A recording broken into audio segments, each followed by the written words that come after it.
नमस्कार विद्यार्थियों, स्वागत है आपका फिर से अपने YouTube चैनल मैथ्स वाले सर पर।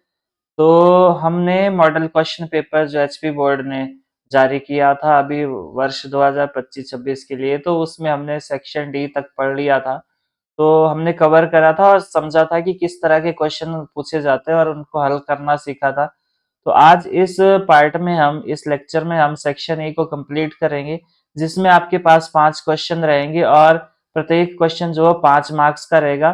तो 30 क्वेश्चन हमने वहां पे अटेम्प्ट करे थे, तो मुझे उम्मीद है आपने वो नोट कर लिए होंगे और अच्छे से उसके जो कंसेप्ट है वो नोट डाउन कर लिए होंगे। तो आगे बढ़ेंगे, आज पढ़ेंगे हम सेक्शन नंबर ई। तो इसमें आपके पास क्वेश्चन 31 है। तो इसमें क्या है, किसी फ्लाईओवर की त्रिभुजाकार दीवार को विज्ञापन के लिए प्रयोग किया जाता है। दीवार की भुजाओं की लंबाई 122 सेंटीमीटर, 122 मीटर, 22 मीटर और 120 मीटर है। तो आकृति में देखना है आपने, इस विज्ञापन से प्रतिवर्ष 5,000 रुपए प्रति मीटर स्क्वायर की प्राप्ति होती है। तो एक कंपनी ने दीवार को विज्ञापन देने के लिए 3 महीने के लिए किराए पर लिया। उसने कुल कितना किराया दिया, तो समझने का प्रयास करिए। एक त्रिभुज है आपके पास ये वाला, जिसमें आपके पास 3 भुजाएं दी है। तो हम यहाँ पे मान लेते हैं कि ये त्रिभुज जो है उसमें पहली भुजा क्या है आपके पास 120 मीटर है। दूसरी भुजा मान लो दूसरी भुजा मान लो कौन किससे रिलेटेड है, ये हीरोन सूत्र से संबंधित है ये। और ये 22 मीटर है। और सी जो है वो आपके पास 100, ये आपके पास ए 122 मीटर है। बी आपके पास 22 मीटर है। और सी आपके पास कितना है 120 मीटर है। तो सबसे पहले हम क्या निकालते हैं, सबसे पहले हम एस निकालेंगे, यानी कि अर्ध परिमाप निकालेंगे। अर्ध परिमाप तो क्या होता है, अर्ध परिमाप का सूत्र आपको आता होगा, वो है आपके पास ए प्लस बी प्लस सी बटा 2। तो यह है आपके पास 122 प्लस 22 प्लस 120 बटा 2। तो आपने ऐड करना है, ये कितना आएगा, ये आपके पास 2 और 2 4, 2 और 2 4 और 2 6 और 1 और 1 2, 264 बटा 2 आया। तो ये आया आपके पास 132। तो आपके पास एस कितना आया 132 मीटर आया। तो आपके पास अर्ध परिमाप आ गया 132। अब आपने क्या निकालना है, अब आपने एस माइनस ए निकालना है, एस माइनस ए। तो यह आएगा 132 माइनस 122 मीटर। तो ये आएगा आपके पास कितना, ये आया 10 मीटर। यह आया 10 मीटर। एस माइनस बी निकालो अब आप। तो एस माइनस बी, एस की वैल्यू 132, बी की वैल्यू आपके पास 22। तो ये आएगा आपके पास, जब घटाओगे तो ये आएगा 110 मीटर। इसी तरह एस माइनस सी निकालोगे आप, तो एस माइनस सी आएगा 132 माइनस 120 मीटर। तो ये आया आपके पास कितना, ये आया आपके पास 12 मीटर। अब आप हीरोन के सूत्र का इस्तेमाल करोगे, तो यहाँ पे 10, 110 और 12 आया आपके पास। तो अब हीरोन सूत्र का उपयोग करोगे तो त्रिभुज का क्षेत्रफल निकालोगे। तो त्रिभुज का क्षेत्रफल क्या होता है आपके पास, हीरोन के सूत्र के अकॉर्डिंग वो होता है आपके पास एस इंटू एस माइनस ए, एस माइनस बी और एस माइनस सी। तो यहाँ पे वैल्यू पुट कर दो, तो ये आएगा आपके पास, एस की वैल्यू है 132 और एस माइनस ए आया 10 और एस माइनस बी आया 110 और एस माइनस सी आया 12 मीटर। 12 आया ही आपके पास। अब क्या करना है आपने, तो इसको मैं नेक्स्ट पेज पे करता हूँ 132 10। तो ये आया 100 132। फिर था आपके पास 10, 110 और 12। तो ये आएगा आपके पास 132 क्या होता है आपके पास 12 11 132 गुणा 10 गुणा 110 क्या होता है 11 गुणा 10 गुणा 12। तो इसको साथ साथ लिखो, जैसे 10 के साथ 10 लिखना है, 11 के साथ 11 लिख दिया मैंने, और 12 के साथ 12 लिख दिया। तो दो दो के जोड़े बनाओ और इस जोड़े में से एक अंक बाहर निकालो, तो ये आएगा 10 गुणा 11 गुणा 12 सेंटीमीटर, सॉरी मीटर में था ये, तो मीटर स्क्वायर। तो अब आप इनको गुणा करो तो ये आएगा 1320 मीटर स्क्वायर। तो कितना आया ये 1320 मीटर स्क्वायर। तो इस जो त्रिभुजाकार उन्होंने वहां पे जगह ली थी, वो उसका क्षेत्रफल कितना था 1320 मीटर स्क्वायर। और क्वेश्चन के अनुसार क्या है कि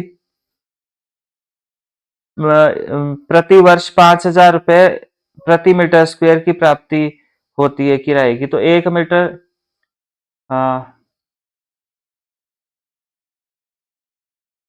क्या लिखोगे यहाँ पे, प्रतिवर्ष, प्रतिवर्ष 1 मीटर स्क्वायर का दीवार का किराया, 1 मीटर स्क्वायर दीवार का किराया कितना है आपके पास, ये आया 5,000 रुपए। तो प्रतिवर्ष यानी कि 12 महीने का आया ये, 12 महीने का आया ये। तो एक एक महीने का 1 मीटर स्क्वायर दीवार का किराया, तो कितना आ जाएगा ये आएगा रुपए 5,000 बटा 12 रुपए।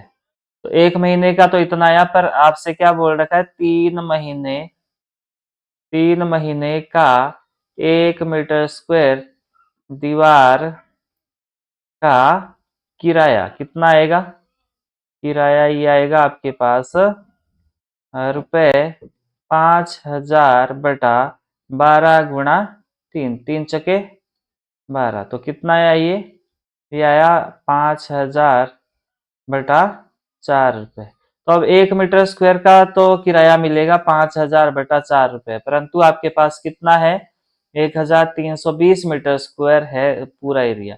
तो 3 महीने का 1,320 मीटर स्क्वायर दीवार का किराया, दीवार का किराया कितना हो जाएगा ये हो जाएगा आपके पास रुपए 5,000 बटा 4 गुणा 1,320। तो काटो इसको, 4 तिये 12, 4 तिये 12, 0। तो कितना आया ये, गुणा कर दो, 3 पंजे 15, 3 पंजे 15 और 1 16। तो ये आएगा आपके पास 3 4 0। तो ये आएगा आपके पास 16,50,000 रुपए। तो इतना किराया देना पड़ेगा उस कंपनी को, फ्लाईओवर वाले को, उस विज्ञापन के लिए। तो मुझे उम्मीद है आपको समझ आ गया होगा। मूव करेंगे हम आगे। आगे बढ़ने से पहले अगर आपने अभी तक चैनल को सब्सक्राइब नहीं किया है तो चैनल को सब्सक्राइब जरूर करें, अपने दोस्तों के साथ शेयर जरूर करें आप। तो ये वाला आपने होमवर्क के तौर पर करना है, नहीं आएगा तो मुझे बताना है। पर ये वाला और अथवा में है ये वाला आपके पास, सॉरी ये वाला नहीं, ये वाला,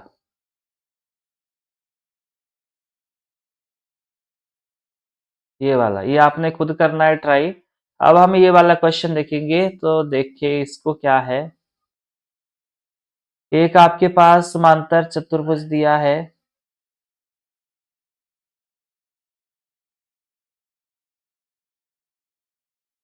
ये इसका विकर्ण है। तो ये, क्योंकि ये समांतर चतुर्भुज है तो इसके आमने सामने की भुजाएं समांतर भी होगी और बराबर भी होगी। अब जब ये दोनों, मान लो ये वाली भुजा इसके समांतर है, तो ये जेड की आकृति बनेगी आपके पास। तो ये वाला कोण और ये वाला कोण क्या हो जाएंगे, बराबर हो जाएंगे, क्योंकि ये क्या है, अंतः एकांतरण कोण। तो पहले हम यहाँ पे लिख लेते हैं कि दिया क्या है आपको, दिया है, पहले ये लिख लो आप, दिया क्या है आपको।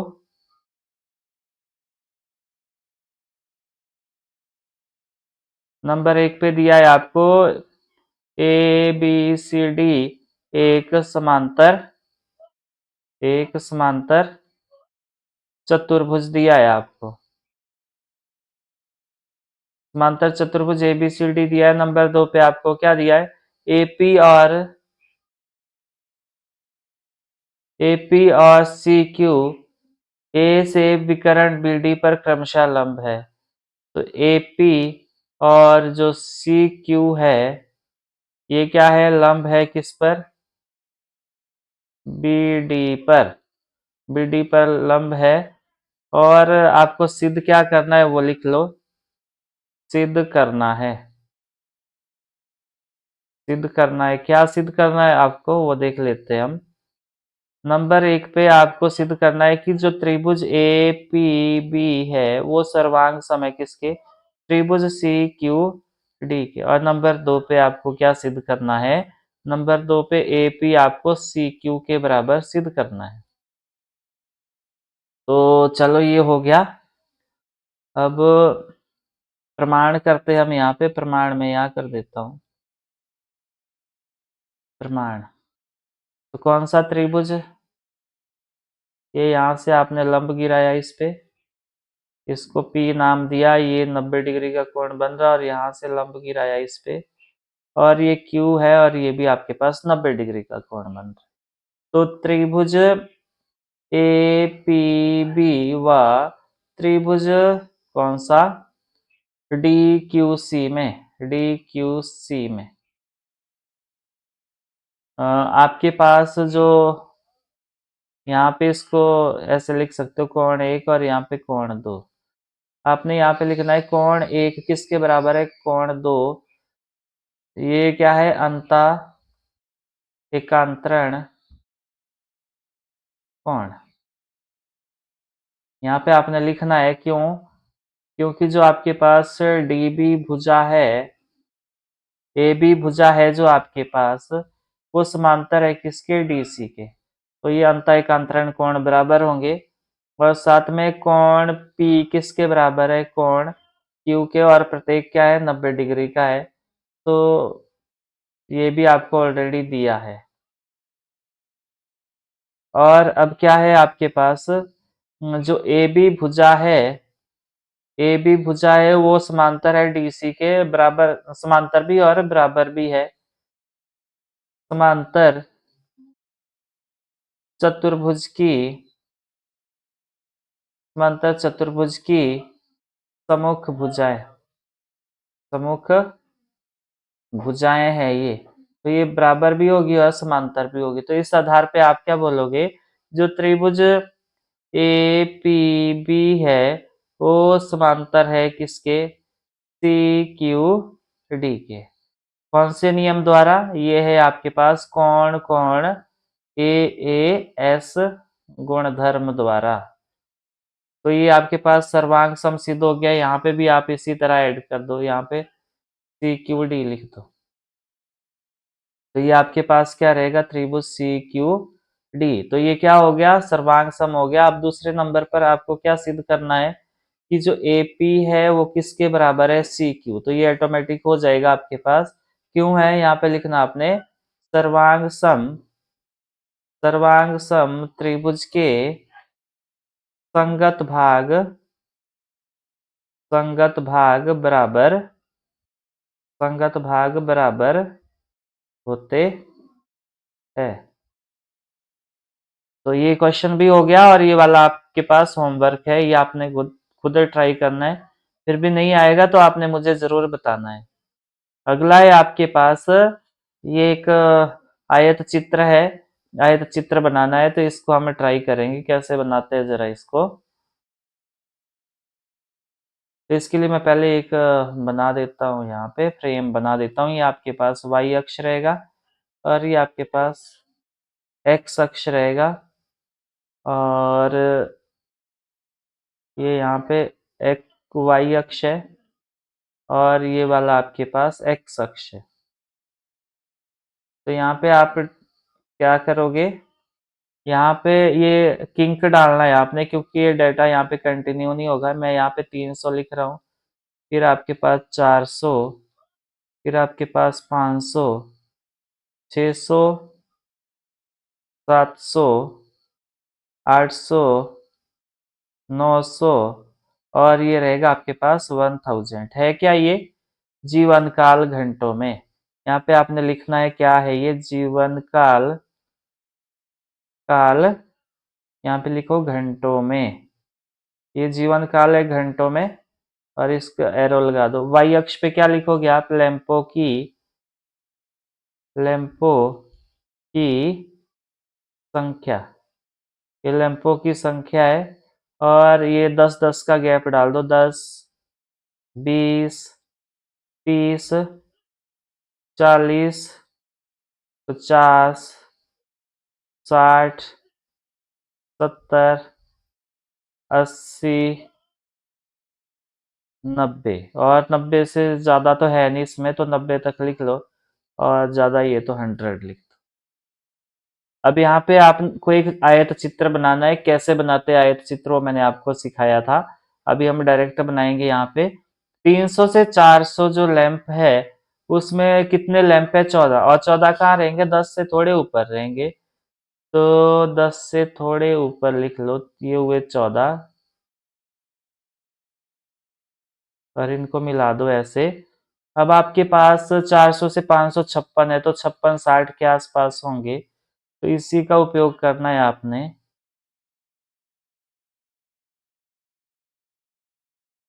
और ये हो गया आपके पास क्या 60। अब इसी तरह 500 से 600 होंगे आपके पास 60 तो थोड़े ऊपर रहेंगे ये। और ये हो गया आपके पास क्या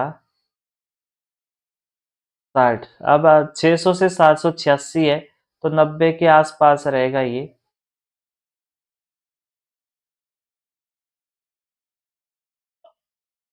तो ये बन गया आपके पास। इसी तरह कितना ये है 86 फिर 74 है 700 से 874 यहाँ रहेगा आपके पास ऐसे।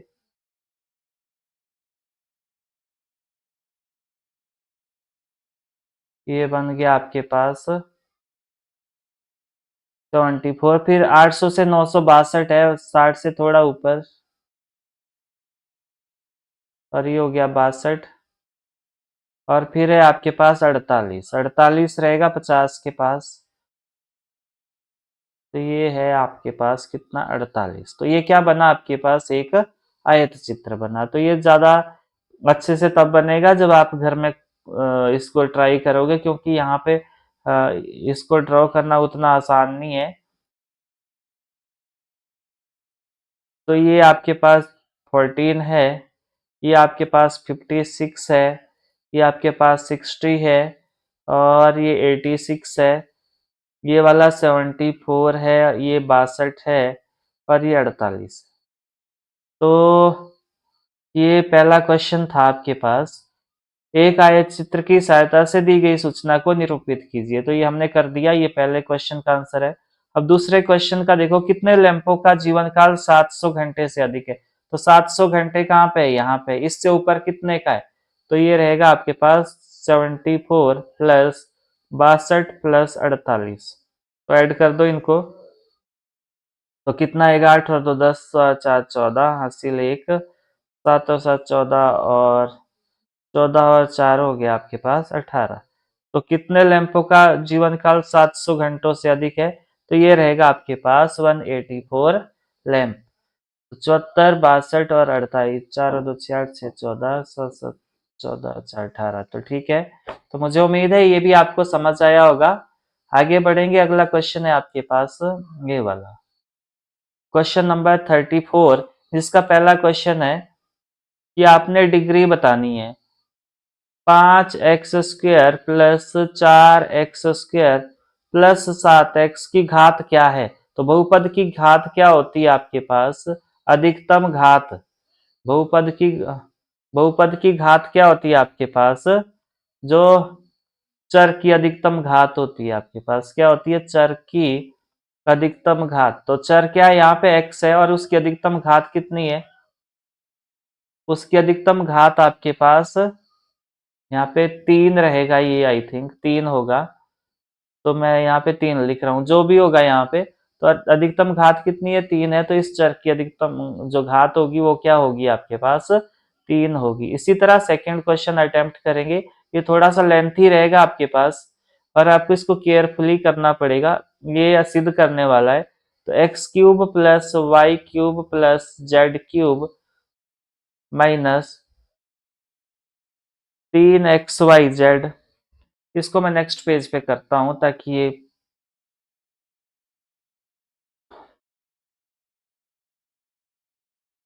तो इसको मैं नेक्स्ट पेज पे करता हूं। X cube plus y cube plus z cube minus 3xyz बराबर है, क्या था मैं देख लूं जरा। ये आपके पास 1/2 minus 3xyz minus 1/2 1/2 x plus y plus z, x plus y plus Z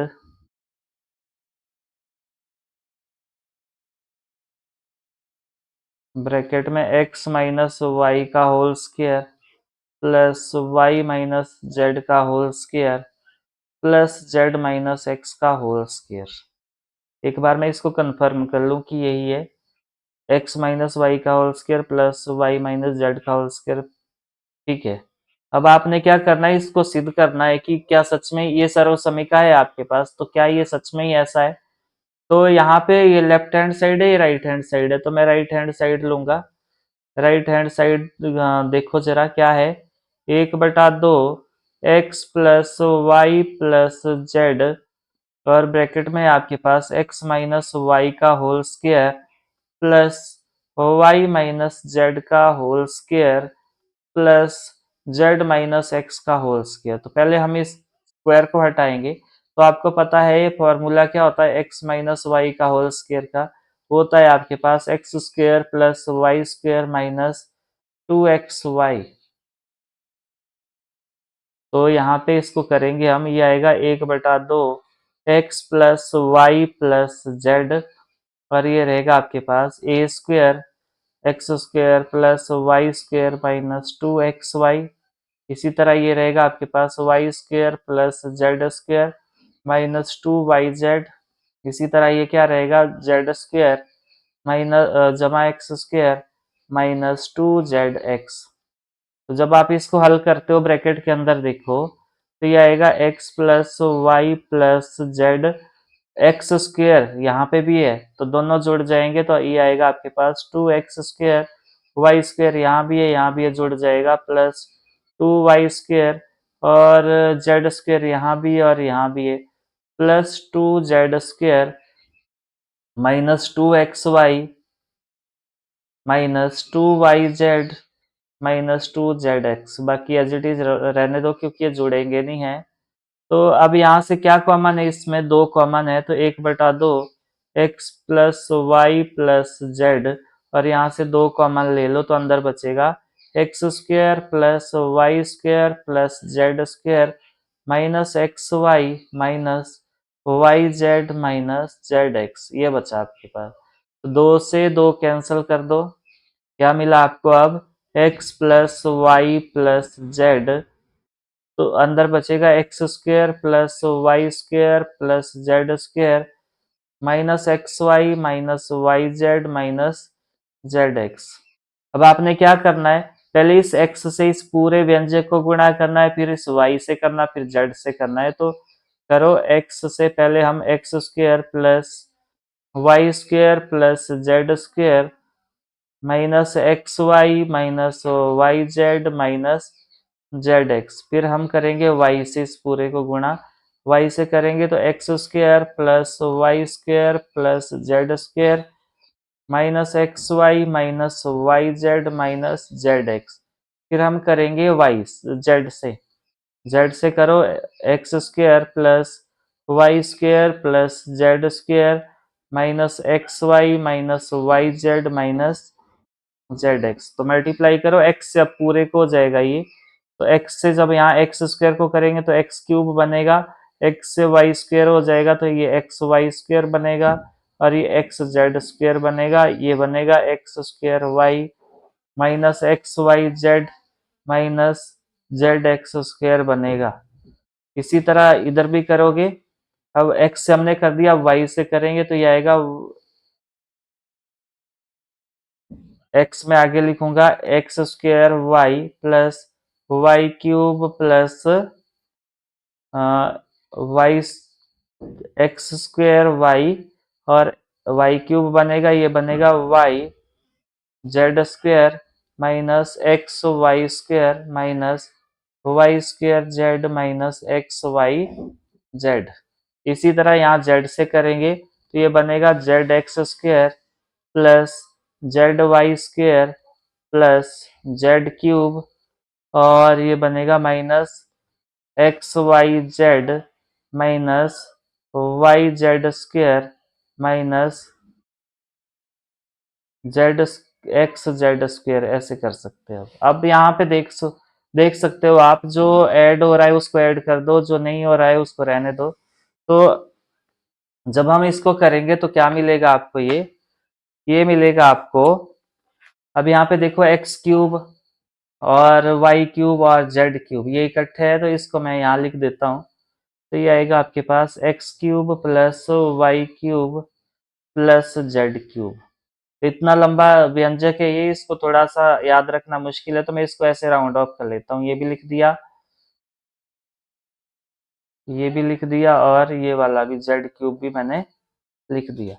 अब ये लिख दिया, अब क्या बचा एक्स वाई स्क्वेयर। तो एक्स वाई स्क्वेयर है कहीं, तो वहां पे देखो एक्स वाई स्क्वेयर,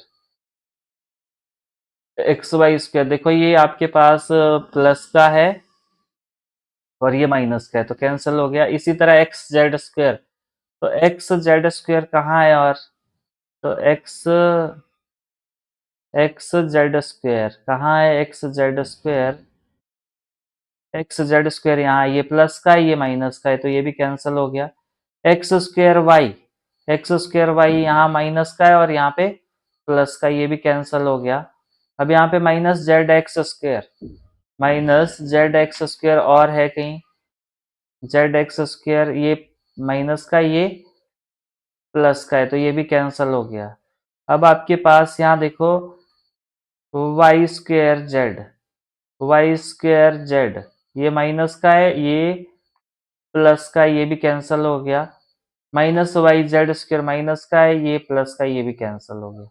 तो अब वापस क्या बचा, x y Z, minus x y z और माइनस एक्स वाई जेड, तीनों ही माइनस के तो जुड़ जाएंगे और ये आएगा माइनस 3 XY जेड। और शायद यही सिद्ध करना था, हाँ बिल्कुल यही सिद्ध करना था, which is equal to right hand side, और यहाँ पे लिखोगे आप सिद्ध हुआ, सिद्ध हुआ।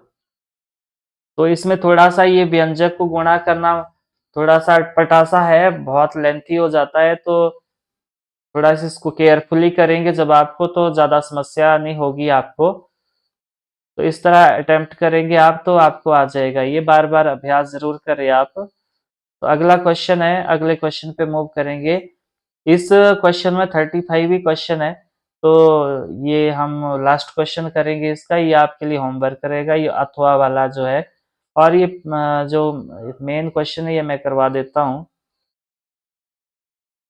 हाँ, ये है गेहूं की ढेर 10.5 मीटर व्यास वाले और ऊंचाई 3 मीटर वाले एक शंकु के आकार की एक ढेर है इस तरह की आपके पास, गेहूं की ढेर है इस तरह की, और वो शंकु के आकार की ढेर है, और जो इसका व्यास है वो कितना है आपके पास, ये 10.5 मीटर है ये आपके पास व्यास।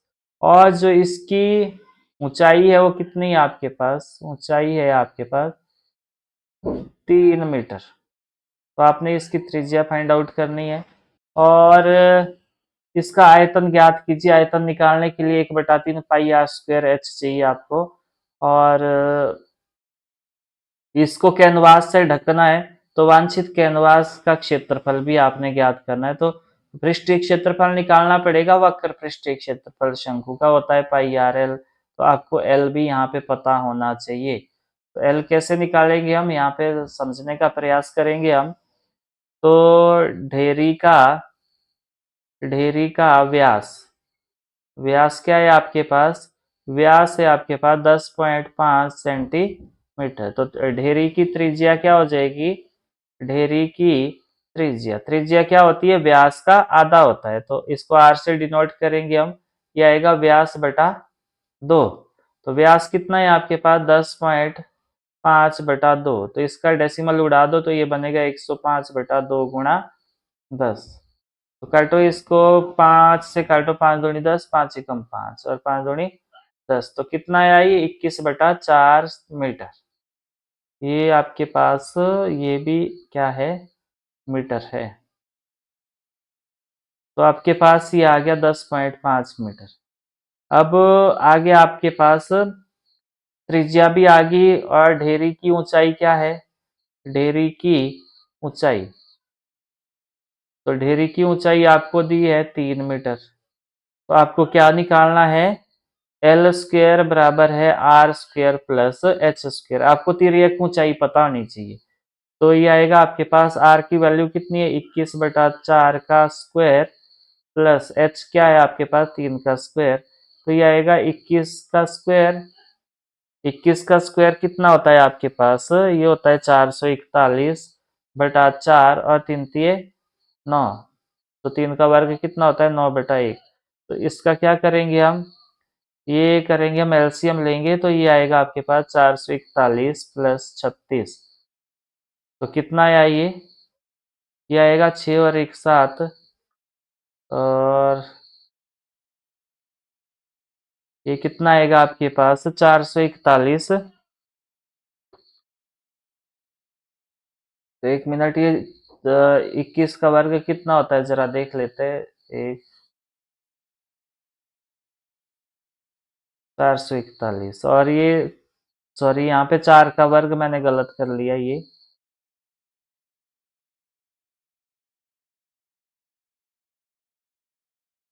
इसको मैं दोबारा कर देता हूँ। यहाँ पे 21 का वर्ग तो 441 होता है, और 4 का वर्ग 16 होता है, और 3 का वर्ग 9/1 लिख दो। इसका एलसीएम कितना आएगा? 16 आएगा।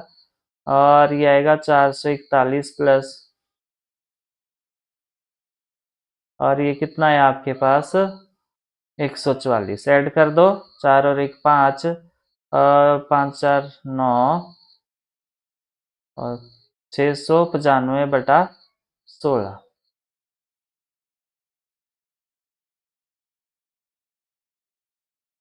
तो कितना आया ये? 695/16। 4 और 1 5, 4 और 4, ये ऐड गलत कर दिया शायद। तो कितना आएगा ये आपने ऐड कर देना है, 441 और 144। तो 4 4 4 8, 4 1 584। तो ये आया आपके पास 584/16। अच्छा, तो कितने का?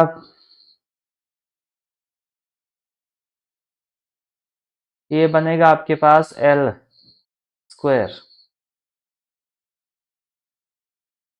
एल स्क्वायर कितना है आपके पास? 584/16। और एल कितना आएगा? 584/16।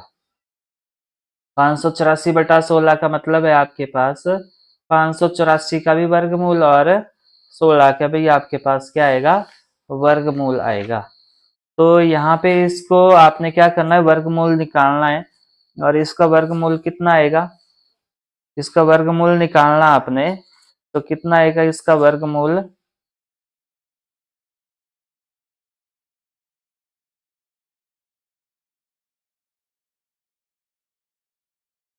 अच्छा, 585 आएगा ये, सॉरी, 585।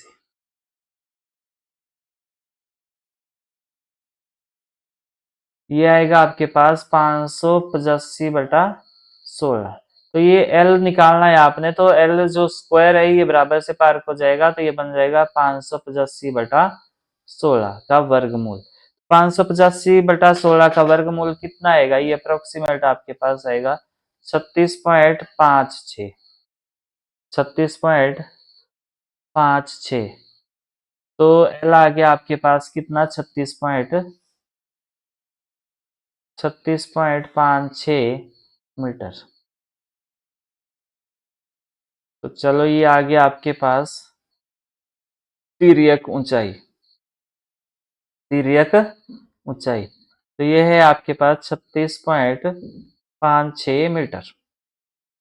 अब आप ढेरी का आयतन निकालोगे, तो ढेरी का आयतन तो शंकु के आकार का है, तो शंकु का आयतन क्या होता है आपके पास 1/3 पाई आर स्क्वायर एच। तो पाई की वैल्यू कितनी लेनी है आपने, यहाँ पे बोल रखा है पाई की वैल्यू आपने 22/7 लेनी है। तो 22/7 और आर की वैल्यू कितनी है 21/4 का स्क्वायर, और एच कितना है आपके पास 3 है। तो 3 से 3 कैंसिल हो गया, तो ये कितना आया 22/7 गुणा 21/4 गुणा 21/4। तो 7 एकम 7, 7 तिया 21, तो कितना आएगा ये 22 66, 66 गुणा 21/16। तो इसका जो आयतन आया आपके पास वो आएगा आपके पास कितना,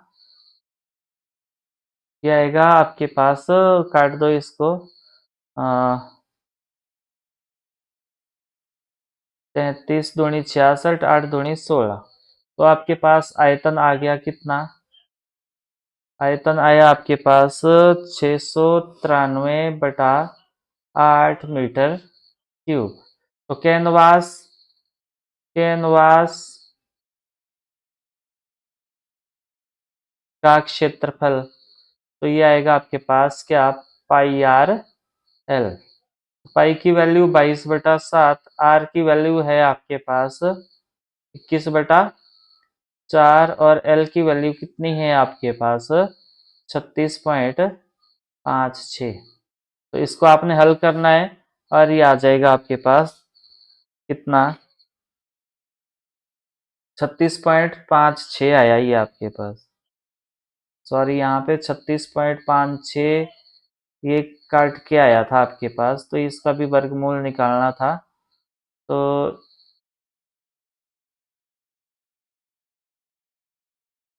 इसका कितना आएगा आपके पास,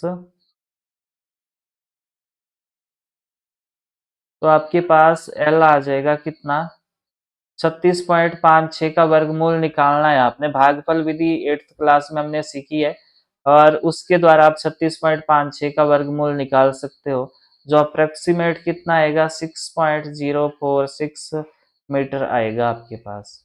तो अगर आपको नहीं आता है तो मुझे आप कमेंट बॉक्स में जरूर बताएं, फिर मैं वो भी आपको सिखा दूंगा। तो तिर्यक ऊंचाई आ गई कितने 6.046 मीटर आ गई आपके पास। तो अब इसको हम यहाँ पे कर देते हैं, तो ये आएगा पाई की वैल्यू 22/7, और आर की वैल्यू है 21/4, और एल की वैल्यू आई आपके पास 6.046। तो इसको आपने हल करना है, और हल करने के बाद आपको मिल जाएगी वैल्यू, जो अप्रोक्सीमेट कितनी आएगी 99.75 मीटर स्क्वायर। तो इतना तरपाल लगेगा इस ढेरी को ढकने के लिए। तो मुझे उम्मीद है आपको समझ आ गया होगा। तो इसको बार बार अभ्यास करें, आप नोट डाउन करें, और समझे कि किस तरह के क्वेश्चन एग्जाम में पूछे जाते हैं। अब हम सीख देखेंगे कि ब्लूप्रिंट जो है वो क्वेश्चन पेपर का क्या रहेगा कक्षा 9th के लिए। तो यहाँ पे जैसे कि हमने बात करी कि शुरू में भी इंस्ट्रक्शन में भी था कि एमसीक्यू 16 मार्क्स के रहेंगे जो पूरे सिलेबस से कवर होंगे। Very short answer type question है जो बहुत छोटे छोटे होंगे, वो 10 मार्क्स के रहेंगे आपके पास, और शॉर्ट आंसर टाइप क्वेश्चन वो 21 मार्क्स के रहेंगे, और केस स्टडी क्वेश्चन आपके पास 8 मार्क्स के रहेंगे, और लंबे क्वेश्चन एप्लीकेशन बेस्ड क्वेश्चन रहेंगे जो 25 मार्क्स के रहेंगे, और टोटल रहेगा 80 मार्क्स का। और यहाँ पे 20 मार्क्स की क्या रहेगी आईएनए रहेगी, जो स्कूल बेस्ड रहेगी आपके पास। और अब हम थोड़ा सा आगे देखेंगे कि किस चैप्टर से कितने क्वेश्चन कवर होंगे, तो इसको आप अच्छे से नोट कर ले। तो जो पहला चैप्टर है आपके पास संख्या पद्धति, उसमें से एमसीक्यू 2 मार्क्स के बनेंगे, और 2 मार्क्स के क्वेश्चन आपके पास 2 बनेंगे। तो इसमें से वेटेज रहेगी वो टोटल 6 मार्क्स की रहेगी। तो पहला चैप्टर जो है वो 6 मार्क्स का होगा आपके पास। और पॉलिनोमियल जो बहुपद है उसमें 3 नंबर के आपके पास एमसीक्यू पूछे जाएंगे, 2 मार्क्स के क्वेश्चन यहाँ पे एक होगा, 3 मार्क्स का क्वेश्चन भी यहाँ पे एक होगा और 5 मार्क्स का क्वेश्चन यहाँ से एक और बनेगा। तो यहाँ पे टोटल क्वेश्चन 6 पूछे जाएंगे। पहले चैप्टर से 4 क्वेश्चन पूछे जाएंगे, दूसरे चैप्टर से 6 क्वेश्चन पूछे जाएंगे और आई थिंक ये सबसे ज्यादा है। तो दूसरे चैप्टर से 6 क्वेश्चन पूछे जाएंगे और इसकी वेटेज रहेगी 13 नंबर की।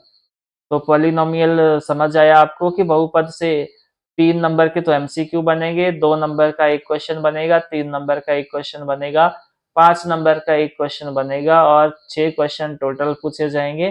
तो 13 मार्क्स के क्वेश्चन रहेंगे यहाँ से। और अगला है आपके पास निर्देशांक ज्यामिति। एमसीक्यू यहाँ से 2 बनेंगे, 4 मार्क्स का एक ही क्वेश्चन बनेगा यहाँ से, बाकी यहाँ 2 और 3 मार्क्स के नहीं बनेंगे। 4 मार्क्स का क्वेश्चन बनेगा और 3 क्वेश्चन पूछे जाएंगे और वेटेज रहेगी 6 नंबर की। और आपके पास कोऑर्डिनेट ज्योमेट्री का हो गया। अब है linear equation in two variable.